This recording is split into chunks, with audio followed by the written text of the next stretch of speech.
different, but it's very meaningful.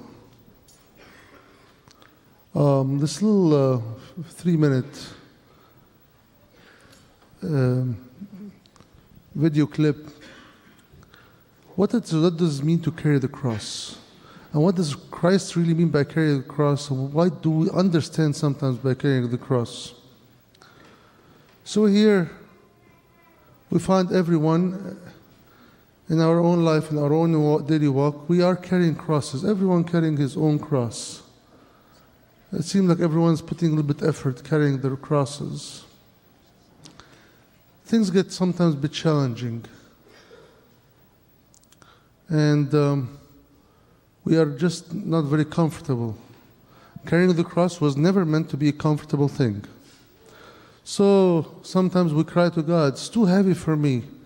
Can you just cut down a little bit, just shave a little bit of the cross? Just a little bit. And we're so happy to get a saw and cut a little bit of the cross and shrink it a little bit. And we think we've achieved something. We try to resume after, see how the cross is shrunk. Now he can even carry it. It's off the ground. And he's happy. We sometimes get happy by lightening the load.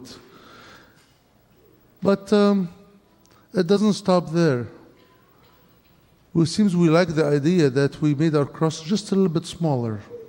We like the idea. So we ask for a repeat.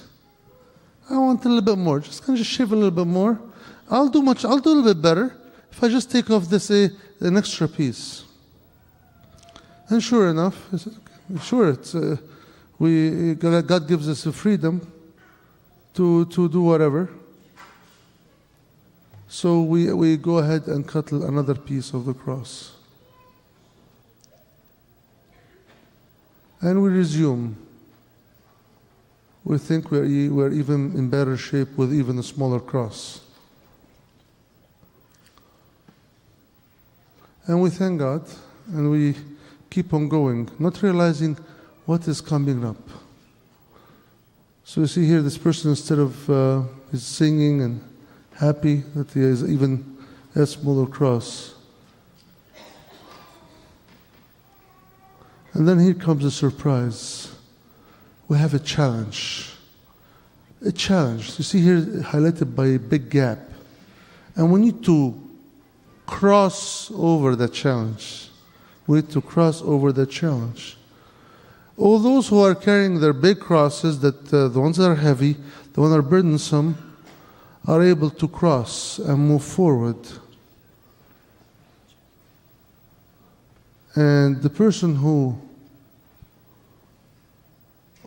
asked to have his cross cut several times finds himself in a big problem.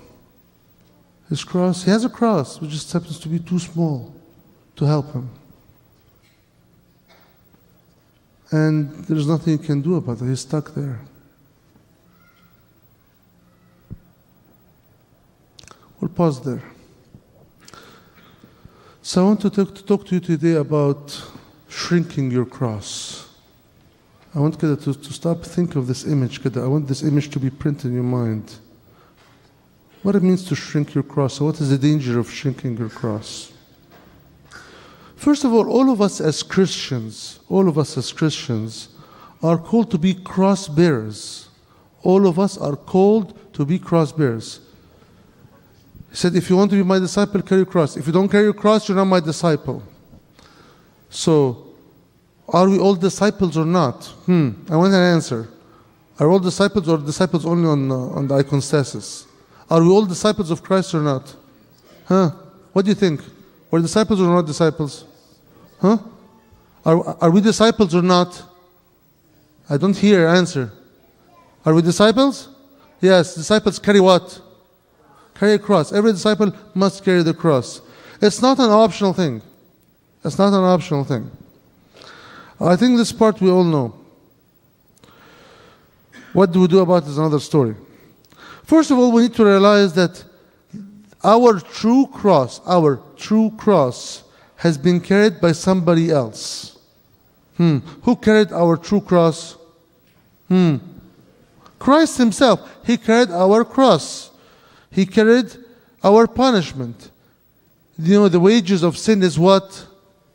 The wages of sin is what? Death. The wage of sin is what? Death. He carried that sentence of death himself. So whatever we deserve to carry, he carried on our behalf. He is the pure Lamb of God, carried the sin of the world. Isaiah in chapter 53 verses 4 and 5 says prophetically about him, surely he has borne our griefs, carried our sorrow. Yet we esteemed him stricken, smitten by God, afflicted, but he was wounded for our transgressions, he was bruised for our iniquities. The chastisement or punishment, the chastisement for our peace was upon him, and by his stripes we were healed. So he carried our griefs, he carried our iniquities, he carried our transgression, he carried also whatever gave us peace, whatever got us out of trouble, he carried upon himself, and this was nothing other than the cross. So whatever Christ carried is our cross, is our cross. The effect of our sin he carried. The price of our peace he carried. So what we carry is not our cross. He carried our cross. What we carry is a sign of our love, a little response, a little thank you from us to what he has done for us. So this we have to realize. And whatever we do, we carry by our own choice that we love him. We love him. So the cross he carried was for all the sins, for all the people at all times. Christ did not shrink his cross or limit his cross. He said, you know what, let me die for the people of Israel. No, he did not say that. Or let me die for those who were around at that time. No, he did not say that. Or let me die or carry the punishment of the sin of those who are in Jerusalem or Judea or Galilee, whatever.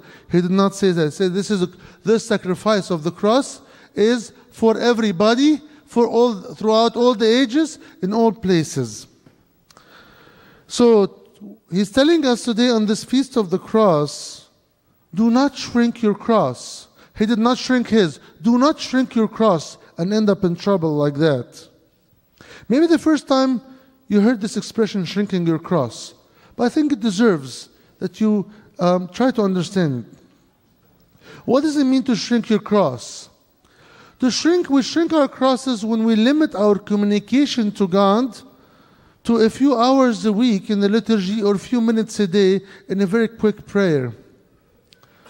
Other than these few hours or few minutes, we are preoccupied with we are occupied with other things, with the world, and the love of the world, the things of the world, the desires of the world, the desires of the eyes, the desires of the flesh, the desires of the mind. Yet even these few hours and few minutes are very vulnerable, are always in jeopardy. If I got something else competing for my time, God's time, the first thing that gets sacrificed.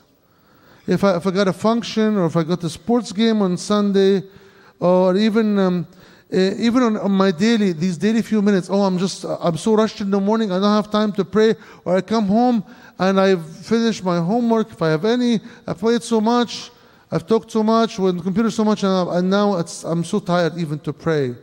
So these few moments that we spend with God are becoming jeopardy. Whenever you shrink the time you spend with God, you are cutting down, you're shrinking your cross. And this will get you in trouble. Too tired to pray, read the Bible. It's not, or even worse yet, I forgot about it altogether. That's even worse. That even somebody may remember, but they just can't. But somebody may not be even on their mind to spend time with God, to tell him, thank you for the day. Thank you for being so patient with me. Thank you for giving me a chance. Thank you for being so merciful. When we do that, aren't we shrinking our crosses? We face so many decisions and choices every day. We need to make these decisions and choices in a split second. in a very, very short amount of time. We have to be able to make the correct decision. We must have a very strong and tangible cross in our life that will help us make these decisions without falling into the wrong choice. Remember, there are two choices. You either make it or you fall down. These are the only two choices you got. If we make the wrong choice, we definitely fall down. As the case with time, also the case with place. We should not shrink our cross by limiting carrying our cross to being in a specific place or a specific setting. For example, we love to come to church, or we got used to come to church, or around church friends, or around family, and so forth. It is so hard. It is very hard for me personally when someone tells me, "You won't believe what the youth in church, what the deacons or the servants were doing in this party or in this function." I've heard it so many times over the years. You won't believe what they were up to, what they were doing. Or this birthday. Or even worse yet, when the person himself or herself, they don't even, describe what happened, but the person, they post the activity, the pictures of themselves online. Aren't we shrinking our crosses this way? When the bond between us and Christ gets shrunk to a specific place or a specific setting. I behave Christian in this setting. Outside, I become somebody else. I use decent language in this setting. Outside, my dictionary, I got a whole new another dictionary. And a few choice words here and there. Aren't we shrinking our crosses like that? When outside church, the person takes a whole different identity. Aren't we called to be witnesses to Christ everywhere we go? Do we check out our faith on the door of the church? Are we supposed to do that? We need our crosses to help us to cross the gap, because this gap, you'll come across this gap at work, if you're working, in school, if you go to school,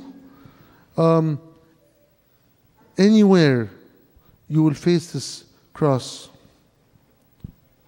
Somebody was telling me, I have to drag myself to come to church, or I don't feel like coming to church.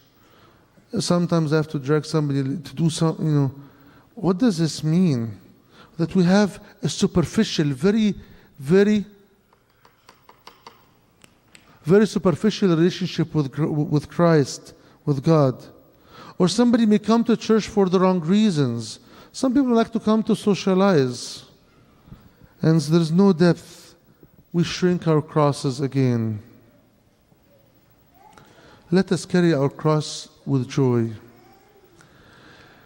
The third point, sometimes we're shrinking crosses by restricting the time we spent with God, or by modifying our behavior depending where we are.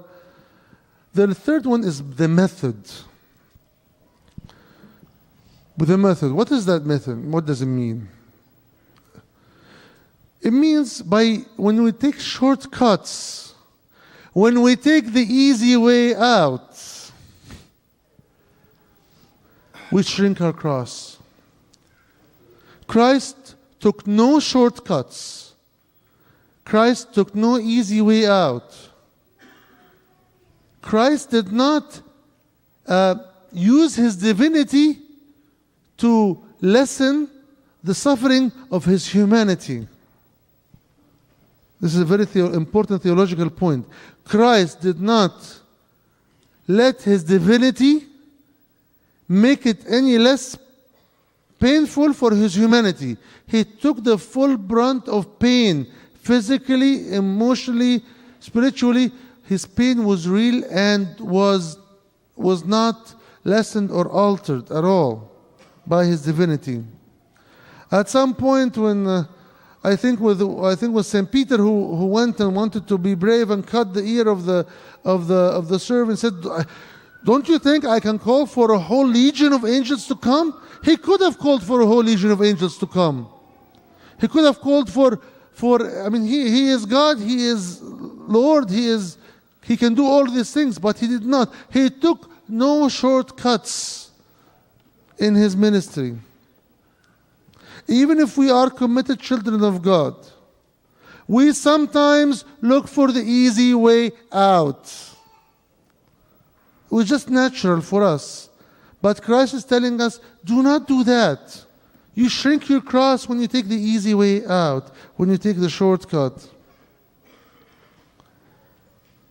Somebody may tell me, Abuna, I'm upset, with this servant. I cannot deal with him. I can't go to Sunday school because of the servant. Or I cannot serve with this person, anymore. It's too hard. Either me or them. Something like that. Aren't we taking shortcuts, the easy way out here? Or I can't serve anymore. Or I'm not comfortable in the church. Or I can't talk to the priest anymore. And we hear all these things. And I'll go somewhere else. Taking the easy way out. Shortcut. Somebody say, what's wrong with that? What's wrong with that is, you saw this in the video, the concept of a repeat will happen. So I come here, I get uncomfortable because of somebody or some situation, I go elsewhere. I just shrunk my cross. You saw that in the video. We like that. It works. Let me go another place. Guess what? It's going to happen. We're the same community, the same issues. We're the same humans. We're not going to church on Mars or Venus. It's the same. So I'll do it again and again and again, and I keep shrinking my cross until some point it will be not good. Please do not take a shortcut. We're called to be cross bearers. We're called to be faithful cross bearers. Don't let go of your cross or shrink it quickly, thinking it will be easier or more pleasant. The moment you look for a more pleasant or easier thing, the moment I'm heading in the wrong direction. I was very touched by what Abuna Bishoy Kamel, late Father Bishoy Kamel, who really had many contemplations about the cross wrote. I'll just share with you some of his sayings. He's saying running away from the cross, or extending it to what we talked about, shrinking the cross, means running away from the divine glory, because our Lord reigned on the wood of the cross, and at this moment of his crucifixion, he says, the hour has come that the Son of Man be glorified. The life of a Christian is filled with crosses, but not just crosses, filled with enjoyable crosses. This is the contradiction, how the cross can be enjoyable. Because every one of these crosses that you carry end up with glory, has a glorious ending. The cross is a school. The cross is a school. The moment you run away from school, you cannot make it. You become a dropout. Don't run from the cross. We don't want to be dropouts from whatever. The cross is the only way to resurrection. So running away from the cross means entering into eternal death. Abuna Bishoy says, where do I meet Jesus? The only way to meet Jesus is that you, my soul, go to the place where he is crucified, to the cross. My soul, when you endure suffering, pain, disease, tribulation with thankfulness, the fire of divine love gets enlightened inside you, and this will lift you up to the fellowship of the glory of the cross. Remember, my soul, when you run away from these tribulations, suffering, difficulties, and challenges, that means you are avoiding to meet Christ. You are avoiding to meet Christ. No matter how you worship, you could be doing the whole 9 yards. If I run away from these situations, I'm running. Sam Babola, the first Anakorite, said only one thing. We know very little about him. One thing he said, who he escapes from tribulations, escape from God. The same thing that Abuna Bishoy is saying. Cross is not the catastrophe or the tribulation that happens to a human being, but it is the daily fellowship with Him, with the crucified Christ, is the weapon of our victory and the song of our victory over the self.